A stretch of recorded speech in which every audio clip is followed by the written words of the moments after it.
Welcome to the Banker Lamp. Please enjoy the video. You start by redeeming the Apple gift card into your Apple ID so the balance exists. This is the single most important prerequisite. Open Settings, tap your name, then redeem gift card or code, and follow the on-screen camera or manual entry steps. Once done, check the top of your Apple ID page to confirm the balance. Make sure the device is signed into the same Apple ID and the country matches the card's region before moving to payment settings. Next, you adjust payment preferences so the Apple ID balance is used first. Go to Settings, tap your name, then Payment and Shipping, authenticate as required. Apple automatically uses your Apple ID balance before charging other methods, but removing an unnecessary card can avoid confusion.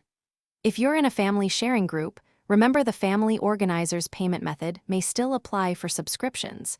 Make sure their balance or method supports purchases. After edits, sign out and back in if changes don't appear immediately. Finish by validating the setup with a small purchase so you can see the Apple ID balance applied. You should receive a receipt showing the balance deducted. If not, sign out of your Apple ID, restart the device, and sign back in to refresh settings. If problems persist, double-check your country/region, look for pending refunds or subscriptions that require a card, and then contact Apple support for account help. One key tip: Family Organizer.